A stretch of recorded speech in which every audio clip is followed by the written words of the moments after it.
Good morning সকলকে, আমার আরও একটি নতুন ব্লগে আপনাদের স্বাগত। আমরা এখন বেরিয়ে পড়েছি, আমরা সবাই যাবো আরাকু ভ্যালির উদ্দেশ্যে। এখন 6:30 বাজে। আমরা এসে গেছি এখন বিশাখাপট্টনম স্টেশনে।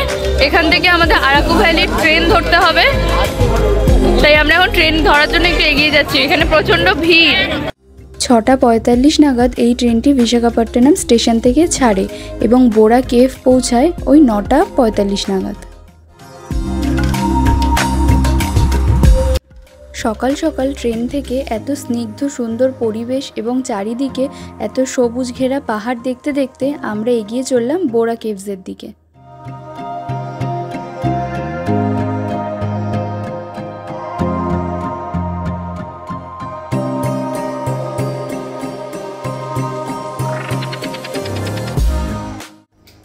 বাইরে এই সুন্দর পরিবেশ দেখতে দেখতে আমাদের সকলের মনই যেন একটা আলাদাই পরিতৃপ্তির ছোঁয়া পাচ্ছিল। আমাদের এই দীর্ঘ 3 ঘন্টার জার্নিংয়ে আমরা পার হলাম প্রায় 58টা টানেল এবং বহু ওয়াটারফলস।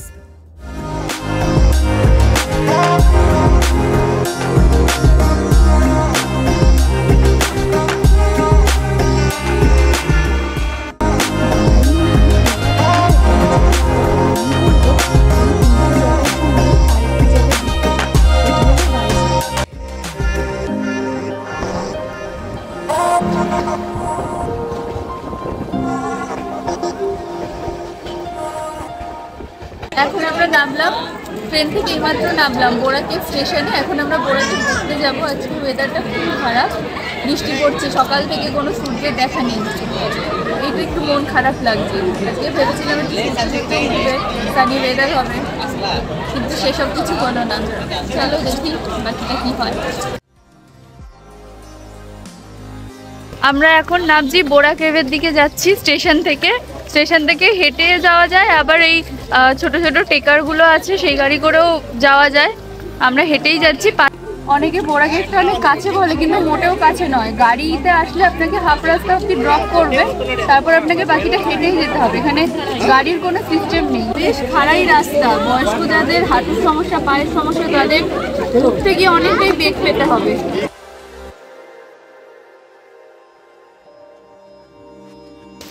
আমরা এসে গেছি এখন বোরা কেভে। মানে টিকিট কেটে আমরা এন্ট্রি নিয়ে নিয়েছি। আর অ্যাডাল্টদের জন্য এখানে 80 টাকা করে টিকিট, আর চিলড্রেনসদের জন্য 60 টাকা। প্রচণ্ড লাইন ছিল ওইখানে গেটের মুখটাতে। আমি সেই ভিডিওগুলো আর করতে পারিনি টিকিট কাটার বা সেই টিকিটের চার্টটা দেখানোর। আর এই তার মধ্যে এই বৃষ্টির ওয়েদারে সব কিছু স্লিপারি হয়ে আছে।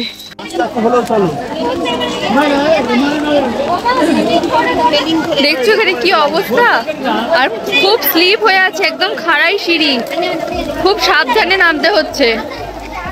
তার মধ্যে বৃষ্টি হয়ে আরো সমস্ত জায়গাটা পিছল হয়ে আছে।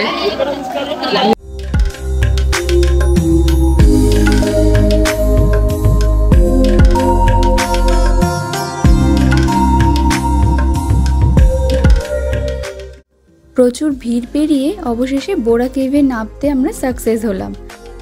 ভেতরটা ছিল অসম্ভব সুন্দর, আর চারিদিকে রং বেরঙের আলোর খেলায় মেতেছিল এই কেভের ভেতরটা এতটাই বড় ছিল, তবে ক্যামেরার ফুটেজে সেটা ধরা পড়ছিল না।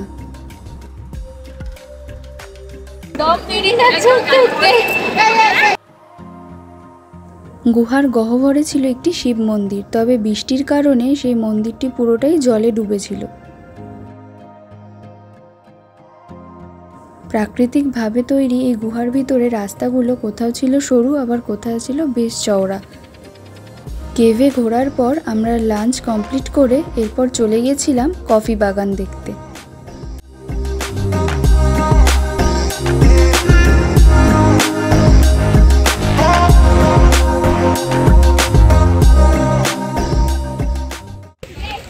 আমরা এখন এসেছি কফি বাগানে। পুরো সবকিছু কফি গাছ এখানে ভর্তি। যে এখান থেকে যেগুলো বেয়ে বেয়ে উঠেছে এগুলো কফি গাছ, এগুলোও কফি গাছ। নিচে এখানে কফি বিক্রি হচ্ছে, ওখানে ওরা বানিয়ে খাওয়াচ্ছে, টেস্ট করাচ্ছে। মানে কফি টেস্টও করাচ্ছে, ওখানে বিক্রিও হচ্ছে। আর এখানে এই কফি বাগান, প্রথমবার কফি বাগান দেখছি।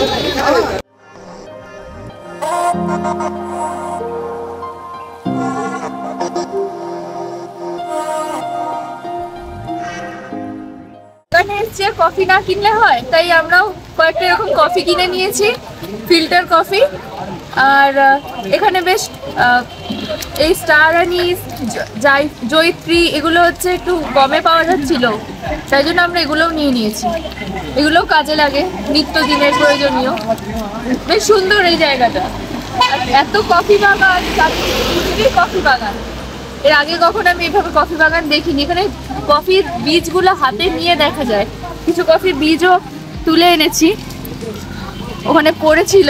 এই যে এরকম ধরনের হয় কফি বীজগুলো, এগুলো এখন কাঁচা আছে, এগুলো পরে পেকে গেলে এগুলোকে ওরা অন্য বিভিন্ন প্রসেসে ওরা তৈরি করে। তৈরি করার পর এরকম টাইপের কফি বিনস আসে।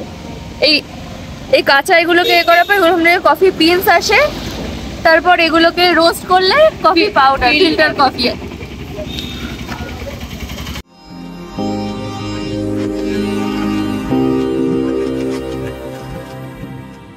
এখন এসেছি কফি মিউজিয়ামে।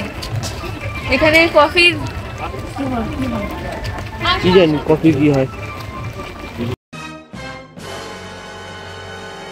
ठीक है, ये बताओ कौन सा सब्जेक्ट अच्छा लगता है?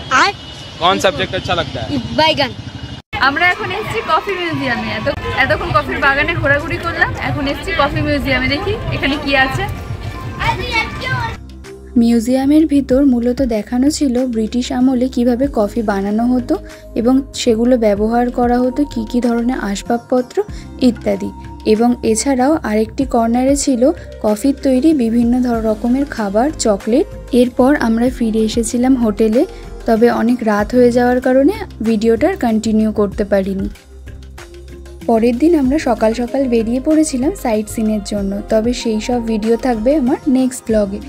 আপাতত টাটা।